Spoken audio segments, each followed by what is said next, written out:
Magkano ang bigayan mo nun, te? Tingnan ko kung makano ang ban. Hindi din mo. May nakalagay dyan. Too dark. Baka ito na, no? Sinuli ang 500, dalawa.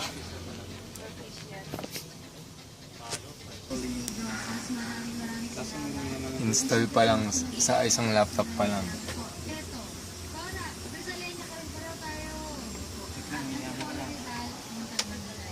Yung ba magandang yan. Yes. Is it possible? Yes. Okay. So at the point of sales, as you can see, it is not there. Its serial number is 3003 and its selling price is 2000. What shows up is the new stock. So the price is the 2000 and 3000 for serial number.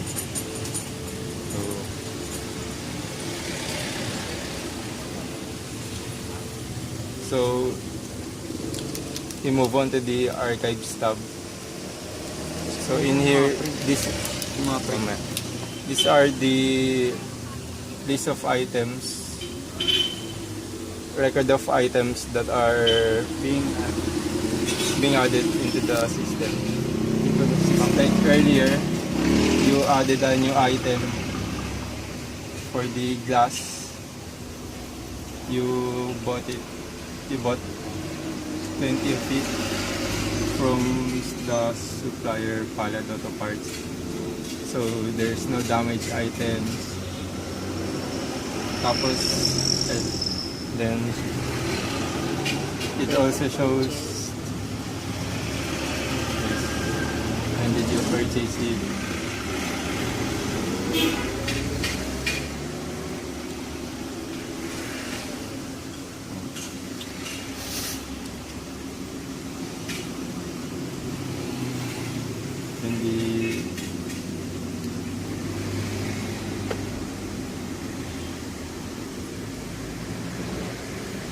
There's a damaged items. When did they replace it? So, if you update or add an item, then it will show the archives tab. So we go to the damaged items tab. So in here, earlier like earlier, we bought 20 glasses. 20 pieces of glasses. Then there's 10 damaged items. But the supplier already replaced that item, so it's not in the damaged items.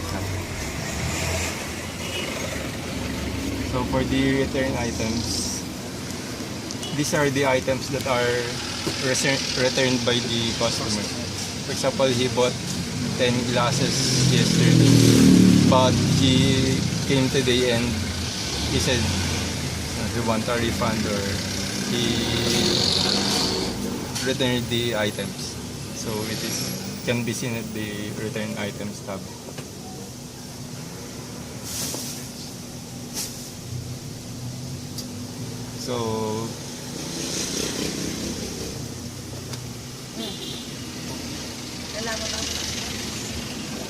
So in here, the point of sales, it is where you sell the items that are in your inventory.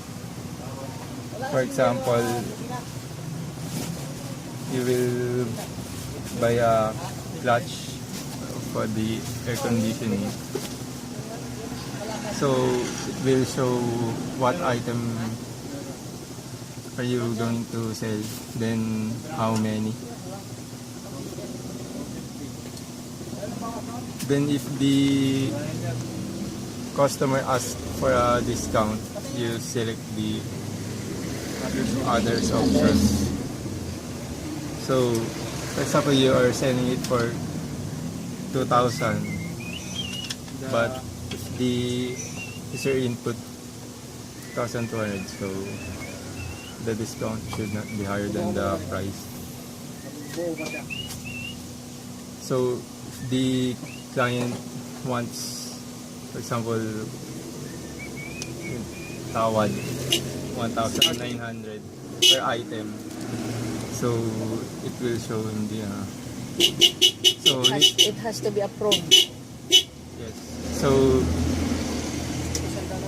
as you can see here at the purchases table, you can see here what items will be purchased. So he wants 4 of the item.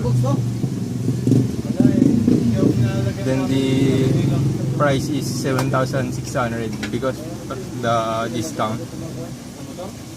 So the discount is 100. 100 per item. Yes, discount is 100 per item. Then there's the VAT. How many did he buy? Then it's total sales. Then the amount due. You could also not just one. The customer wants to buy another product.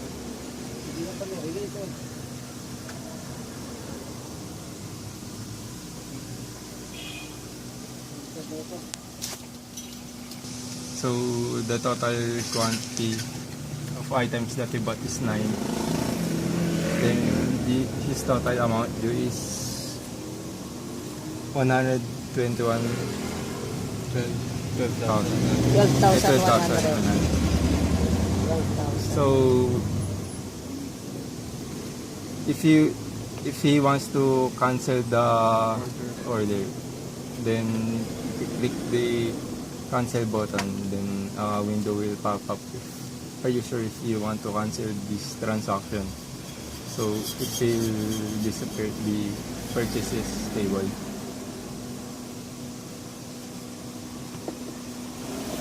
So if you want to sell an item, you will click the sell items button, then another will pop up, then you will click yes.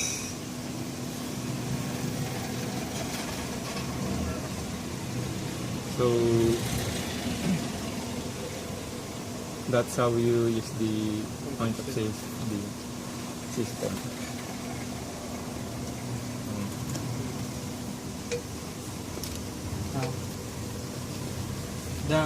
The sold items is recorded in the transaction table, a tab, where you can see the sold item, how many and how much, and who's the seller of the items, and when is the item is sold, and the item sold is deducted to the inventory. Where is it? Hindi binenta mo. The airbag.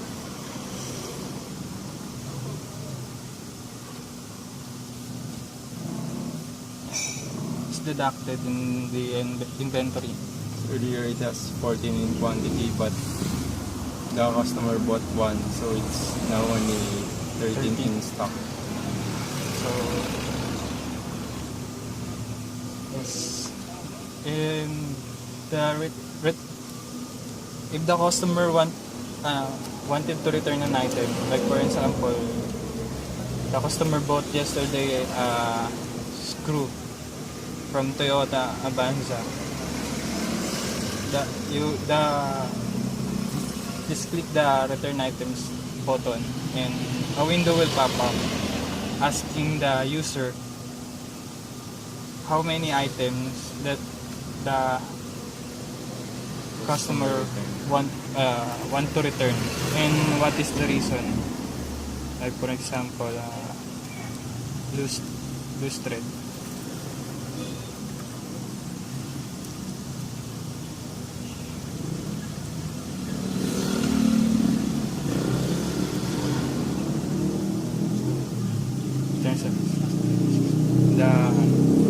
Upon succession of returning an item,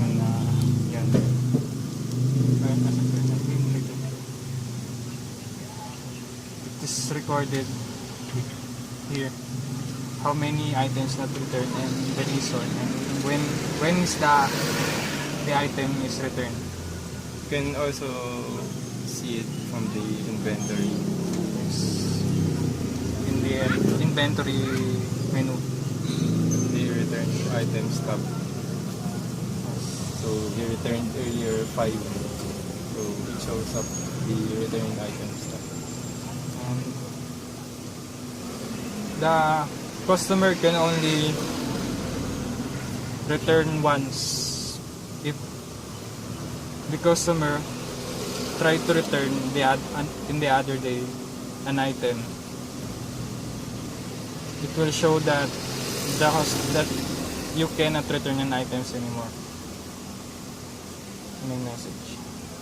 And another one, if the customer wanted to return an item that is higher than the sold quantity,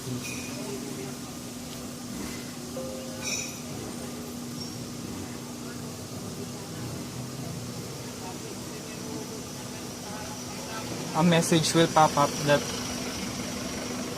the inputted quantity exceeds the number of available quantity to return, and be directed again to recorrect the inputted quantity.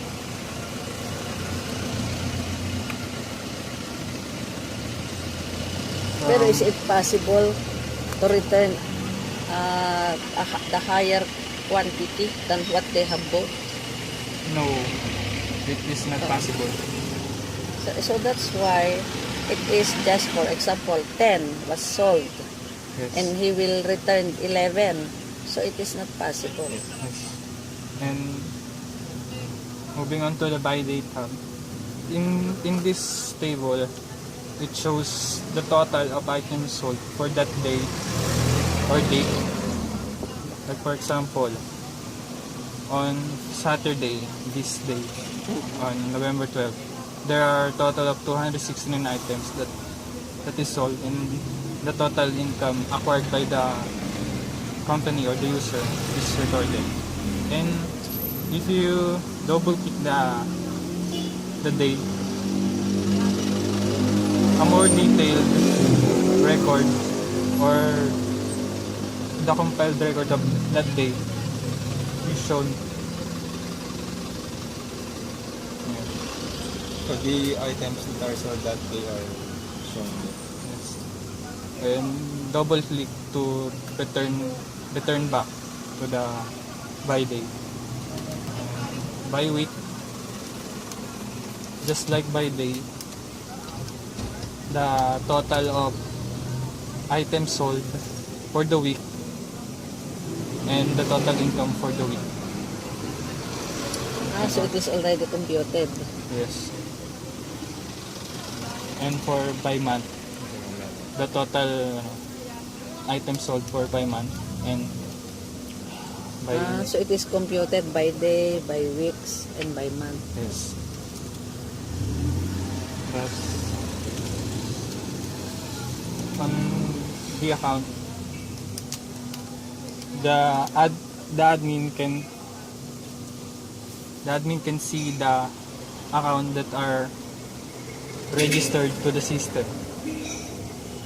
Like for example, the new account button. If you click the new account button, it will show a window that will ask the admin of the details of the account or the user that will use the system that he wants to register. Activate or deactivate button.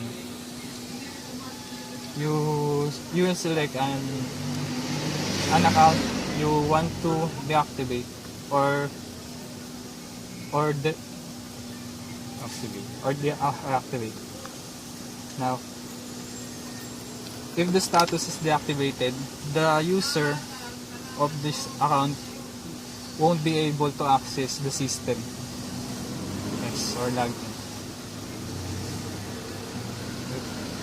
You can search a particular account, like for example, Shara.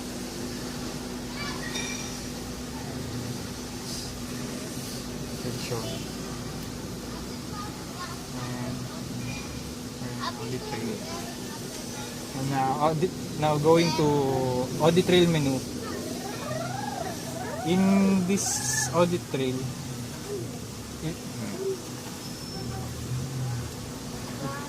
it contains the actions that is being made by the user. Like for example, a while ago, you deactivated an account, and it is shown in the table Audit what trail. the audit trail menu. Now you can filter the data that It's shown in the table. in the table. For example, the action. Kung may fuse kayo, fuse 35 o 25, tig dalawa. 35. 35 amperes Tsaka- at 25 amperes, tig dalawa. Ba magandang Mamaya, post mo. Ano ba yan? Yung maliliit, malalaki? Yung flat fuse, Malalaki, maliliit. malaki, flat fuse. sabihin mo rin yung Charger. O, sige, sige. Now, going back, the audit trail contains the audit ID, the user will be the action, and the action being made, and a more detailed description of the action, and the date when the action is made. For example, you in the inventory, you discontinued an item.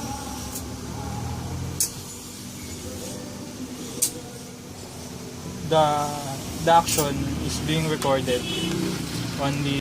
Okay. So good afternoon. We will just interview you for our somewhat an evaluation for our system. So the first question is, does the implemented system help in tracking and updating the inventory and how?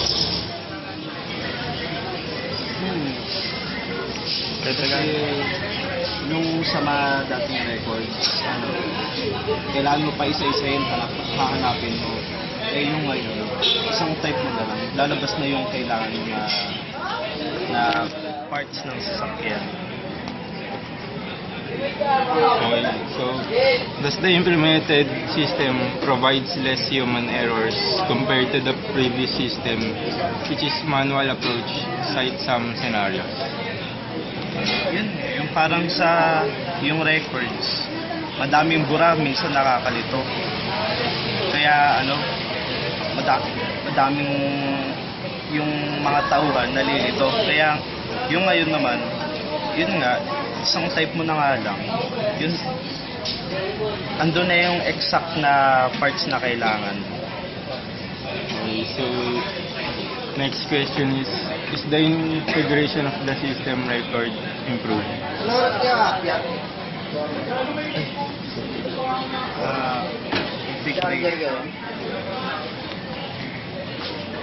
Yung does integration of the system record improved? Ano ibig sabihin mo? Yung paglilipat ng records. Kasi nga, siyempre, human error yung sa pagsusunod. Maraming nagkakamali. Tsaka pag patong-patong na yung mga in-order, siyempre panibagong notebook na naman yung kailangan. Eh yung dyan, nakafix na isang lugar na lang sila na isang pindot mo na lang nandyan na agad. So next question, does the system help to improve or speed up the process of each transaction? Oo, kasi yung mga ano, yung mga sales, ay yung record book.